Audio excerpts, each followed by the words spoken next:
Hello everyone, आपका बहुत बहुत स्वागत है मेरे इस चैनल पर।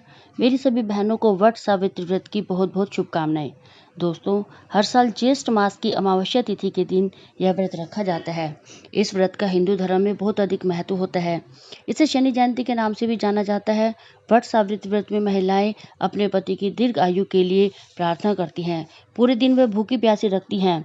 सबसे पहले वट सावित्री व्रत राजा अश्वपति की पुत्री सावित्री ने अपने पति सत्यवान के लिए किया था। तभी से यह व्रत महिलाएं अपने पति की लंबी आयु के लिए करती हैं। इस दिन महिलाएं भूखी प्यासी रहकर वट वृक्ष की पूजा करती हैं।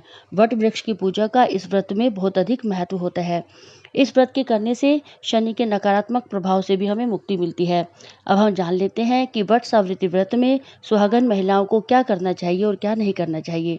व्रत के दिन संभव हो सके तो आप सभी को भूल कर भी नीले और काले रंग की साड़ी नहीं पहननी चाहिए और न ही सफ़ेद रंग के वस्त्र इस दिन हमें पहनने चाहिए।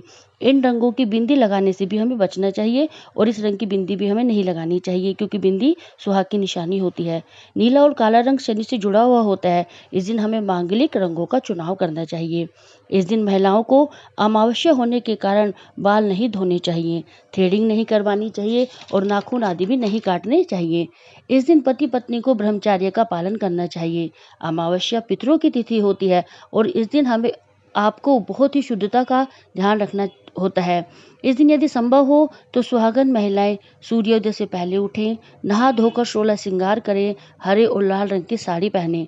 चाहे तो अपनी शादी का जोड़ा भी पहन सकती हैं या शादी की चुनरी या पील या जो भी आपके पास है आप उसे ओढ़ सकती हैं और पूजा कर सकती हैं। सबसे पहले आपको पूजन सामग्री एकत्रित एक जगह कर लेनी है और हमें थाली तैयार कर लेनी है। फिर हमें बरगद के पेड़ के नीचे जाकर पूजा कर लेनी है। हर जगह पूजा करने की अपनी अलग अलग विधि होती है। अगर घर में कोई बड़ा बुजुर्ग है तो जैसे आपको विधि बताई जाती है आप वैसे ही करें, और अगर आपको पूजन के बारे में नहीं पता है तो अगर आप साधारण तरीके से भी पूजा करेंगे श्रद्धा के साथ तो उसका भी आपको पूर्ण फल मिलता है।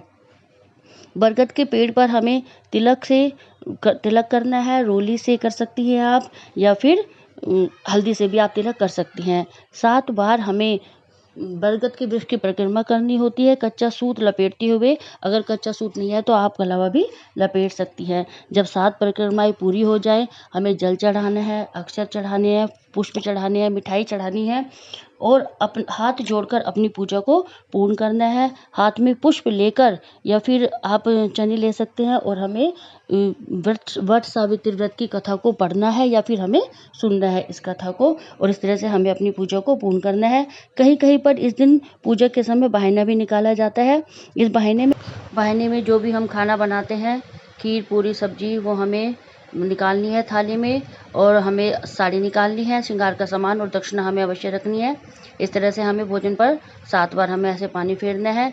जिस तरह से हम भोजन मिनसते हैं, सामान मिनस कर हमें अपने घर में जो भी है सास नंद उन्हें हमें देना होता है, ये घर में जो भी बड़ा होता है। आइए अब जान लेते हैं एक उपाय। वट सावित्री व्रत में हमें 2.5 किलो चने की दाल का दान करना होता है।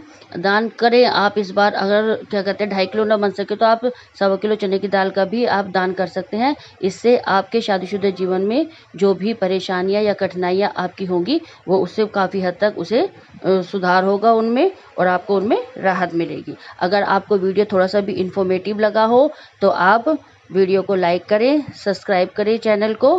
धन्यवाद। आपको वट सावित्री व्रत की मेरी सभी बहनों को बहुत बहुत हार्दिक शुभकामनाएं।